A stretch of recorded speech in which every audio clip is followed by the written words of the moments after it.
Viva, sejam muito bem-vindos ao TDM Entrevista. Hoje vamos falar sobre o Desafio Jovem Macau. Como é sabido, uma associação que se dedica a ajudar jovens com problemas de toxicodependência. São nossos convidados o pastor Juvenal Clemente, fundador e presidente honorário, e Ana Correia, membro da direção. Muito obrigado por estarem connosco.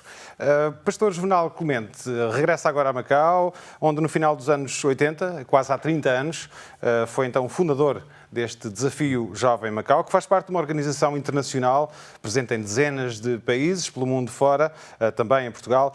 Um movimento que tem origens confessionais, nasceu no meio evangélico nos Estados Unidos. Perguntava-lhe o que é que distingue o trabalho do Desafio Jovem de outras, e são muitas, organizações que trabalham nesta área de reabilitação de toxicodependentes e de toxicodependentes mais jovens.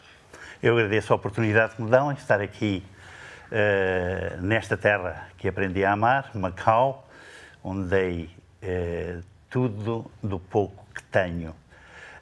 Respondendo à sua pergunta, aquilo que distingue, na minha opinião, é a reconhecermos que todo um homem tem um vazio que leva a diversas razões para o preencher, e esse vazio, na nossa opinião, só poderá ser preenchido por Deus, na nossa opinião. Portanto, tem esse princípio, a diferença que está é essa. Nós entendemos que a pessoa deve reconhecer como está, a dificuldade que tem, e ao reconhecendo como está, aceitar a ajuda que lhe é oferecida. E nós só ajudamos todos aqueles que voluntariamente entendem em verdade esta ajuda. Como é que este princípio, Ana, como é que este princípio depois é vertido na prática, na terapêutica, na reabilitação dos jovens, em termos programáticos, como é que isto depois funciona na prática? Claro que uma pessoa, ou neste caso estamos a falar da toxicodependência, na sua especificidade, e que existem várias, nós lidamos com a parte de álcool, com substâncias, outro tipo de substâncias, nomeadamente heroína, cocaína e agora os novos medicamentos ou fármacos, drogas que se usa, recreativas. O que é que nós acabamos? Isso acaba por levar essa busca, e porque é que as pessoas chegam a isso, acaba por levar a destruição de várias coisas que a pessoa tem. E no programa, o programa terapêutico tem diferentes fases.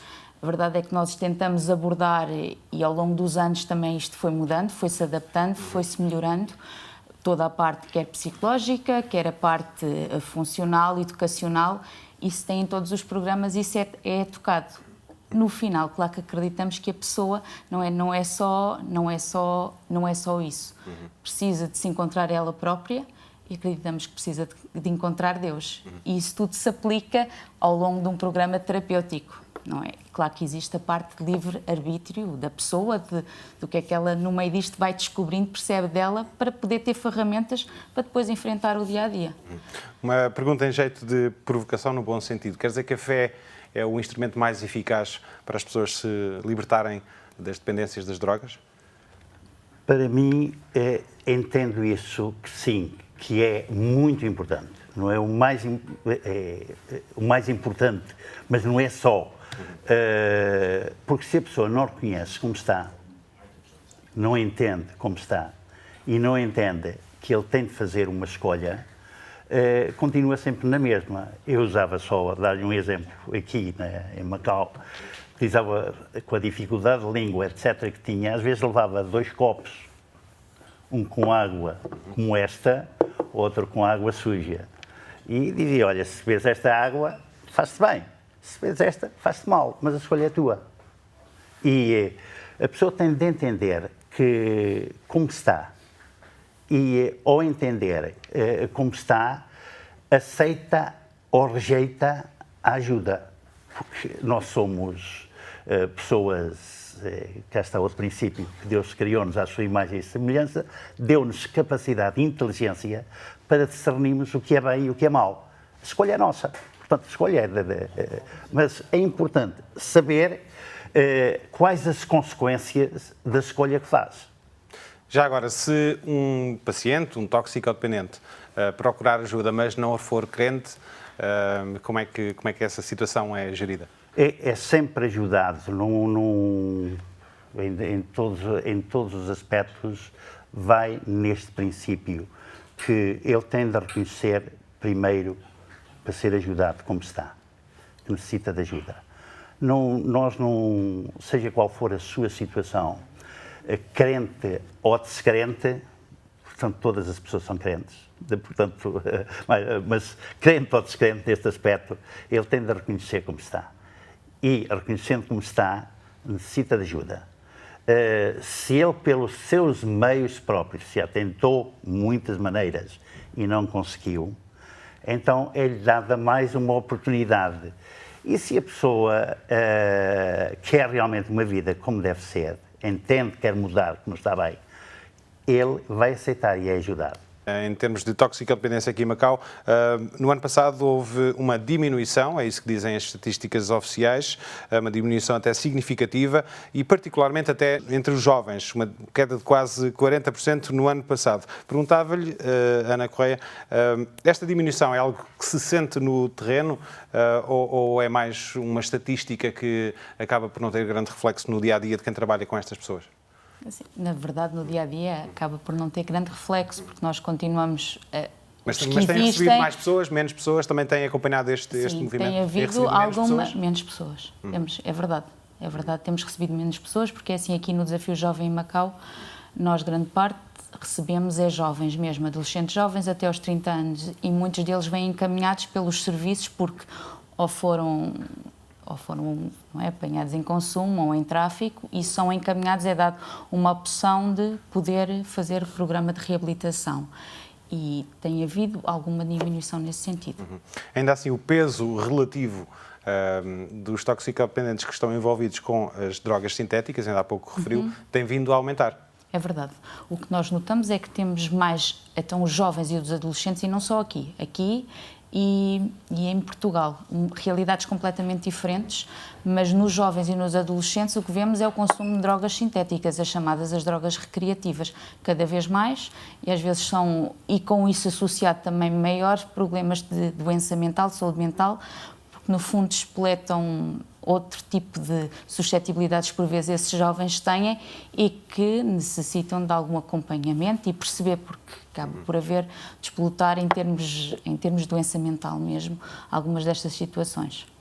Qual é que é a diferença em termos de abordagem, então, de um jovem envolvido com drogas sintéticas, ecstasy e muitas outras, ou drogas, digamos, mais clássicas como heroína, cocaína? Ou seja, em termos médicos, acaba por ter... normalmente por isso é mais em termos médicos, e assim, e o Desafio Jovem tem isso. Nós fazemos a primeira parte mesmo de desintoxicação. Como o Desafio Jovem não é clínico, ou seja, não tem a tempo inteiro, neste momento, que possa fazer a primeira vigilância, e mesmo em Portugal fazemos isso, muitas vezes passa por um processo de desabituação, não é? Desabituação mesmo de vigilância, porque depois todo o resto do programa terapêutico não difere muito em termos de voltar a adquirir uma série de hábitos, porque o que acontece nestas situações é as pessoas, para além da própria dependência, tudo isso leva-os a perder uma série de coisas, não é? A fazerem uma série de coisas, a tornarem-se em pessoas que eles nem sequer provavelmente eram, nem tiveram essa educação, nem era isso que queriam ser, mas todo aquele processo de degradação que este tipo de substâncias leva a que aconteça. E o programa tem muito a ver com isso, tem no fundo a ver com o reestruturar tudo isso na vida deles. Por isso, em termos de mudança de programa, nós acaba por variar mais, é quando temos muitos jovens, e aí tivemos que adaptar o programa. Passamos a ter partes do programa terapêutico dedicados à educação, eles têm professora, têm tempo de escola, quando falamos em termos cognitivos de aprendizagem, têm muito mais desporto e atividades recreativas, porque também é importante o físico, ou seja, nós acabamos por querer trabalhar aqui no físico, no psíquico, no emocional, não é? No cognitivo, e acreditamos numa coisa, no espiritual, não é? Que a pessoa também precisa de se encontrar e encontrar Deus. Mas de todas essas vertentes da pessoa têm que ser trabalhadas ao longo de um programa, que habitualmente é 1 ano, vai variando em diferentes fases, mas é nesse processo que se trabalha. Quantos jovens é que estão a acompanhar nesta altura? Neste momento estamos à volta de... Nós temos o centro masculino e o centro feminino. Temos neste momento à volta de 10 jovens, e temos raparigas são menos, temos cerca de 6. Vale a pena olhar um pouco para trás e perceber como é que tudo começou. Foi ainda nos anos 80, quando vivia em Macau, o pastor Juvenal. Na altura já lidava, ainda antes do Desafio Jovem, já lidava com jovens com problemas de toxicodependência, nomeadamente nas prisões, no hospital, etc. Como é que decidiu partir para esta iniciativa? Foi mesmo aí. O nosso trabalho aqui em Macau iniciou-se na prisão, no hospital e no CRS, portanto, eu não vim para abrir centros, mas vim para ajudar as pessoas, portanto, no aspecto missionário, transmitir-lhes a mensagem da salvação, a mensagem do Evangelho. Este era o meu principal objetivo. E como na prisão fazíamos isso, verificámos que uma grande parte da população prisional, talvez 75%, uma grande parte, tinham problemas com a toxicodependência e muitos jovens, e nós já tínhamos o trabalho, não era eu que trabalhava, mas já tínhamos na mesma, no trabalho da igreja, o Desafio Jovem. Pensámos no mesmo modelo, implantá-lo em Macau. E enquanto não o fizemos, portanto aqui em Macau, colaboramos com outros centros já existentes, tanto aqui como em Hong Kong, para Hong Kong e em Portugal. Enviámos alguns jovens mesmo de Macau para o Desafio Jovem em Portugal. E também com outros centros em Hong Kong, um que está numa ilha, que era St. Stephen Society, de um pastor chamado Pastor Chan, da Jackie Pullinger, também em Hong Kong. E havia um problema. Havia as pessoas, os jovens, que não podiam sair daqui. Eram pessoas não podiam sair daqui, eram pessoas não gratas, não podiam. E eles necessitavam de ajuda. E foi isso mesmo que nos moveu. Temos de fazer alguma coisa. Falámos com diversos amigos aqui em Macau e o nosso desejo.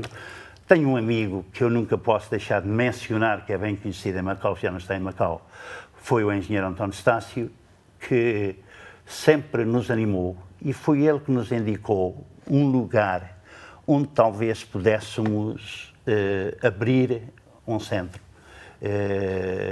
Recordo, é um lugar muito inacessível, uma velha leprosaria, parece que nunca ou pouco foi usada. Em Coloane. Em Coloane. E foi aí, foi como eu recordo, tem um episódio, eu desci a esse lugar com uma corda, com o meu filho mais novo às costas, não é? E ali sentimos este peso.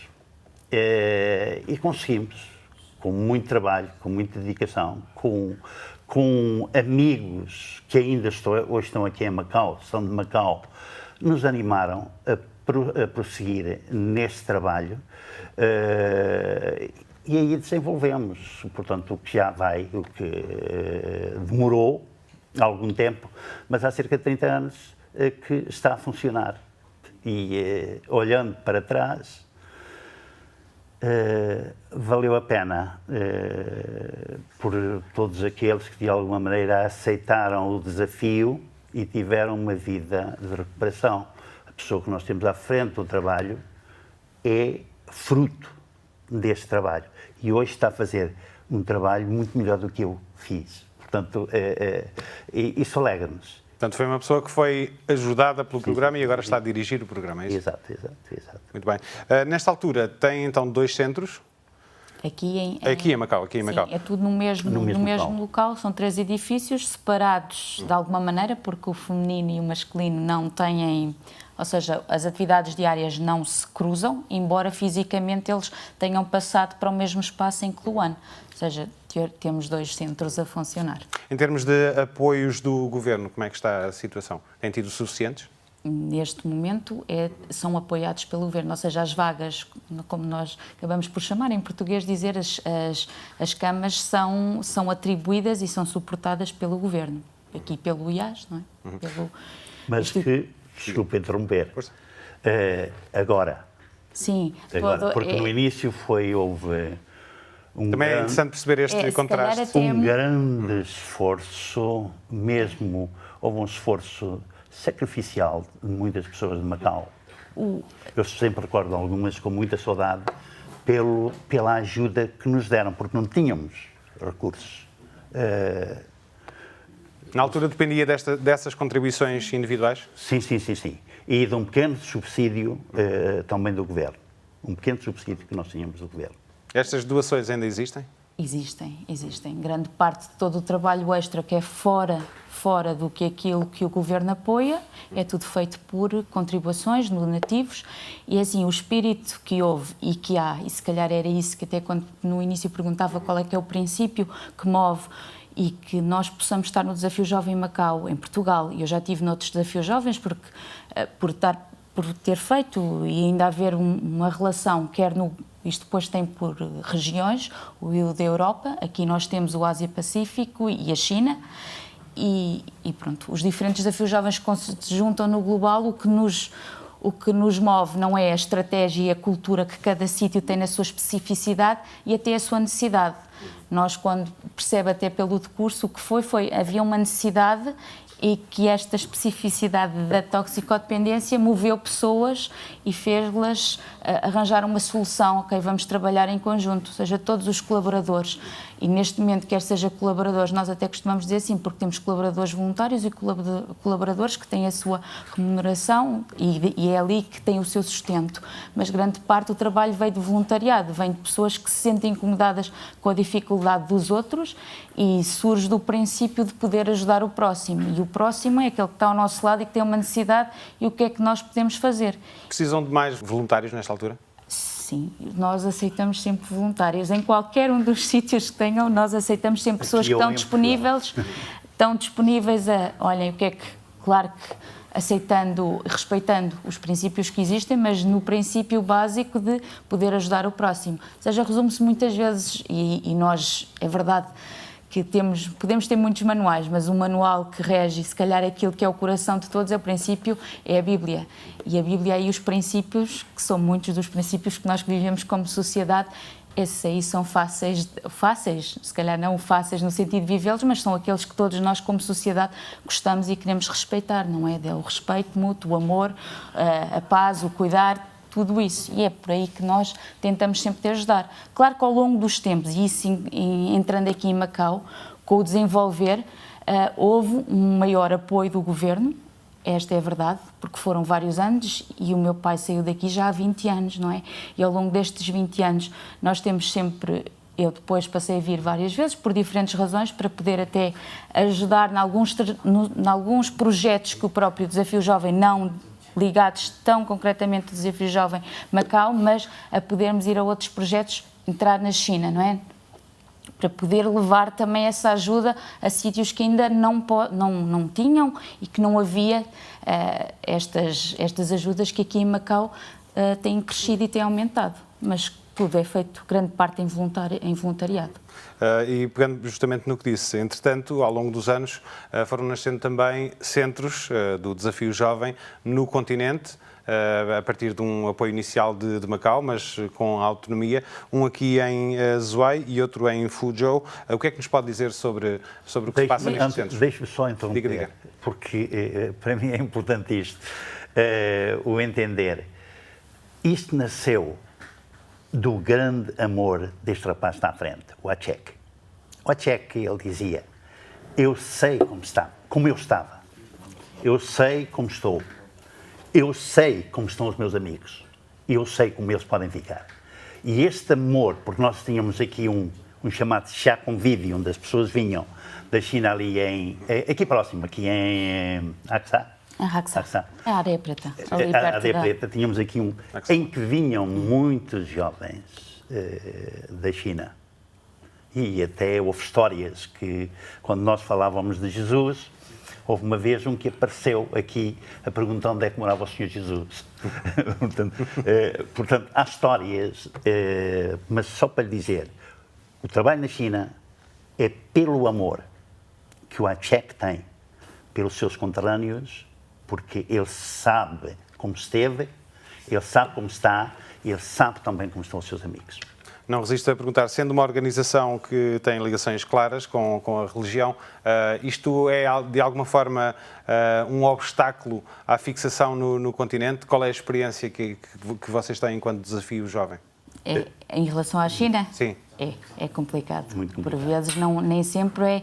Nós acabamos por trabalhar aqui no social, no que é social. E a China tem tido algumas mudanças e em relação a isso temos que ter sempre algum cuidado e alguma atenção, e se é necessário nós estamos para ajudar as pessoas. E em relação à religião ou falar, muitas vezes é alocado às próprias igrejas locais que têm autorização para poder fazer isso, porque a China tem algumas particularidades, como todos nós sabemos, e alocamos. Fazemos e que fizemos ao longo deste ano alguns trabalhos, projetos sociais nesta área. Fizemos durante vários anos mesmo em colaboração com a Cruz Vermelha de lá, em Fuzhou, que quando se começou, e alguns desses trabalhos foram dedicados a quê? A crianças, em prevenção, na parte de saúde, e aí tentámos resolver uma série de coisas. Agora, o pedido de ajuda também veio de lá, porque há uma grande necessidade nesta área. Há necessidade, não há respostas, tentaram, a metadona existe na China neste momento em muitos dos sítios, mas não há respostas suficientes para poder ajudar pessoas que estão a viver vidas completamente degradadas e que acabam por não conseguir nem saber onde recorrer. Ou seja, em muitos casos, e segundo a vossa experiência, a situação da dependência de drogas no continente, por exemplo, nestes dois lugares onde estão, por exemplo, aqui ao lado de Zhuhai, é mais grave do que em Macau? Ou não? É diferente. Isto, o mais grave, é diferente, mas em proporção é muito grande, é maior. Maior também estamos a falar de, se formos depois em percentagem, proporcionais. Em proporcionais é maior, é mais grave. E há também esta prevalência das drogas sintéticas, ou não? Há alguma, mas também ainda temos muita heroína, ainda temos muita droga já há menos aqui, que é menos aqui. Aqui temos mais, embora também haja, temos mais virada para drogas recreativas, estas novas que existem, principalmente os comprimidos, coisas assim, ecstasy e as anfetaminas, em adultos jovens é o que existe cada vez mais. Ainda não falámos de uma questão que me parece interessante e importante na vossa abordagem, que é uma abordagem, digamos assim, não é o termo científico, claramente, mas uma abordagem sangue frio, em que existe uma desabituação radical no início do processo, na medida do possível, mas é isso que é tentado. Portanto, não existe um acompanhamento com metadona, nem com outras substâncias semelhantes. O que se pretende, logo desde uma primeira fase, é uma desabituação, um corte radical com as drogas. E qual é que é o sucesso desta abordagem? É assim, nós, e como tal, existe, e por questões médicas, nós temos sempre corpo clínico, quer nos diferentes programas, e embora a nossa grande seja a abstinência, nós temos muita atenção, porque sabemos perfeitamente que existe uma série de substâncias que não podem nem sequer ser feitas assim. E os que precisam de medicação por outras patologias, e como eu disse há pouco, referi, existe muita patologia psiquiátrica associada que precisa de medicação, e aí é feito isso. Não é feito, claro que há 20 anos atrás, eu sou do tempo que era assim. Sim. Nós também e com a metadona, que não é possível sequer fazer esse tipo de abordagem, é preciso haver uma desabituação assistida, embora muitas vezes as pessoas façam, nós fazemos esse tipo de desabituação assistida em Portugal. Neste momento em Portugal nós já fazemos desabituação assistida porque não conseguimos atingir esse grupo de pessoas. E aqui em Macau? Aqui em Macau, as pessoas ou vêm com a situação resolvida nas clínicas, no hospital, no que seja, e depois então é que vão para o programa Desafio Jovem, está bem? E se precisam de medicação prescrita por um médico que diz, não, ele precisa de continuar este tipo de medicação, é feita esse tipo de administração, claro que vigiada pelos monitores e por isso, mas isso é mantido, está bem?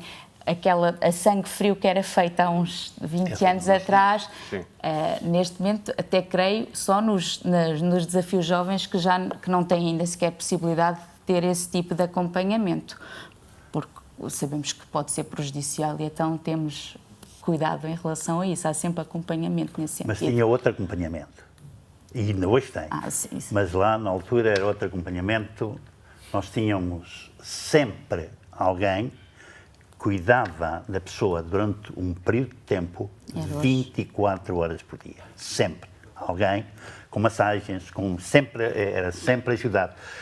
E em minha opinião, eu dou a minha opinião a minha opinião, os recuperados dessa maneira são aqueles que hoje conseguiram superar e que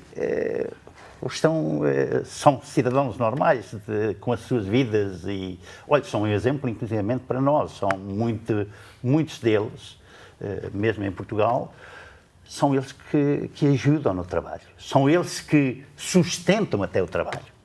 Portanto, sim, esse período de abstinência, ou seja, no fundo nós chamamos, era acompanhado 24 horas, sempre por alguém, sempre por alguém. Agora, a verdade é que vem em efeito, sempre os primeiros 10 dias, aqui até tinha algumas particularidades que se têm adaptado ao longo do tempo, também com a mudança dos consumos. Quando estamos a falar de heroína era uma coisa, e quando estamos a falar de metadona, ou que estão em metadona e querem deixar, precisamos de fazer de outra maneira. Ou seja, temos atenção em relação a essas situações. Vamos falar, já estamos na reta final, mas ainda assim gostava de falar sobre a questão da política da droga em Macau. Como é sabido, há algum tempo houve um reforço das penas para o tráfico e consumo de drogas. Em relação ao consumo, a pena passou de 3 meses para 1 ano de prisão. Como é que vê esta medida? Acha que vai no caminho, no sentido certo ou não? É complicado dizer. Se calhar, quer dizer, não é por aí que as pessoas, não é por elas terem penas que as pessoas, isto é uma maneira de conseguirmos, ok, você tem que mudar, e é feita uma força quase que exterior, estão a fazer uma coisa que não é correto, vão ter consequências disso. Mas essa força funciona depois? Se não há uma motivação interna, e essa às vezes tem que ser trabalhada, pode ser uma motivação, um salto de motivar. Eu lembro que antigamente as pessoas, só quando estavam mesmo no finalmente a viver na rua, completamente vidas que já não eram o que tinham sido antes de começar os consumos, e só quando batiam mesmo lá no fundo é que queriam a mudança, porque já não tinham mesmo nada a perder, já tinham perdido tudo.